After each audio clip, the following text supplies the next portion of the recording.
Hey, what's up, guys? Today I'm going to talk to you about the latest DLC on Roxy's Pinball Panic called Viking Ventures. This DLC comes with two tables, one standard size and one ultra wide body. And the first table I'll talk to you about is called Viking Village. It's the standard size table.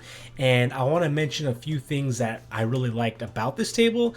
So, the first thing that you'll notice when you play it is it's on the easier side. It's got these drain savers on the flippers so the ball doesn't fall between the gap.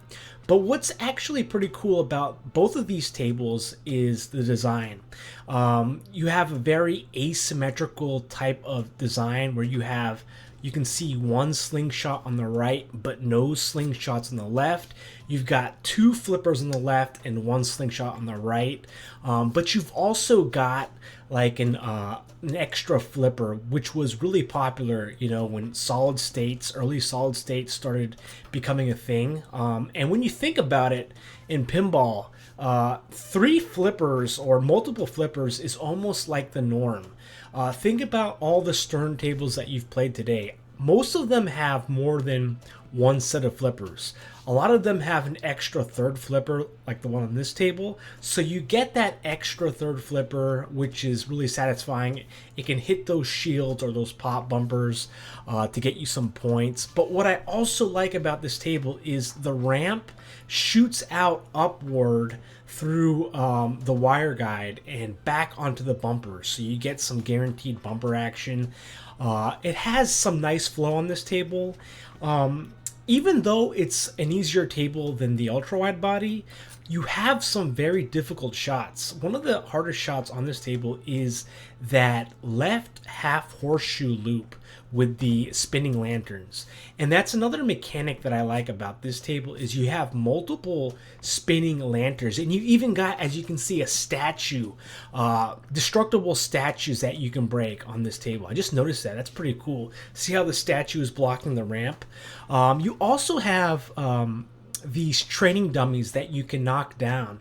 They'll pop up on various parts of the playfield during different modes, and you can knock them down. They're very satisfying. Really cool concept with the theme of this Viking Ventures. But I really like this. The first table is that you have these satisfying spinners with lanterns attached to them. You got, I think, three or four in total, and there's the dummy, the target dummy that you can hit, and so they're very satisfying to hit. One of my favorite parts about this table, and just a really cool table overall. Neat sound effects, really cool epic music that kind of really puts you in the mood that you're like this Viking and you're going on an epic adventure. You're training for war, what have you. But yeah, really awesome table here, and also you've got a leaderboard, things like that. And just look at the lights, look at the environment, how it's kind of lighting up around you as you play, which is really cool. Those snow particle effects coming at the screen, which is really cool right there. I like that. And let's talk about the second table here. It's a ultra wide body. It's an ultra wide body table, and what I actually think is really cool about it is that it's kind of divided into four pieces, or three, depending on how you look at it.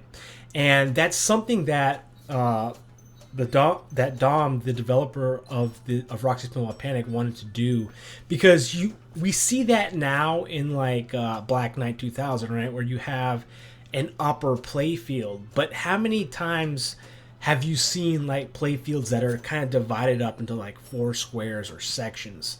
The tables that I think that have done something like this, off the top of my head, is probably like Gottlieb's Genie was a wide body, and it kind of felt like it was divided like this, where you had an extra set of flippers, and you get that here on this wide body. I think you have in total 1, 2, 3, 4, 5, 6, 7 flippers in total. The ones on the right, and some of them have the drain saver. The one on the left does not. But it's really cool because you hit the ramp and then it goes up the chute and it goes back to the left playfield. You also have the destructible statue that is so satisfying to hit, as well as the target dummy drop targets on the top left. I actually really like this wide body just because of the fact that it divides it up into 4 pieces basically. And I think it's a cool concept in pinball because, you know, usually the earlier tables, EMs, and early solid states kept to, you know, one playing field, and it just felt like you're playing one table. But when you have it kind of divided, I think with wide bodies, you can kind of get more out of it. So this table, it is a lot more challenging because you're going to have to nudge to keep the ball in play. So it's going to force you to nudge. But, you know, you have a multi-ball that you can activate, and it gets pretty intense. Kind of concentrating on where the ball is at any given time when you have the multi-ball, just because you have so much going on with multiple, you know, divvied play fields. So I really like this one. You've got a leaderboard as well. I've already saw some people playing it and populating it. So I think this one is cool. I think it's, you know, I think both of them are good tables and a cool, you know, theme. There's been some Viking tables I think that have done pinball before, but it's really not a crazy popular theme that's been done a lot. So I like the fact that I can see it here on Roxy's Pinball. Yeah, get it today, and let me know what you think about it in the comments. Till next time, I'll catch you guys later. Take care, and thanks for watching.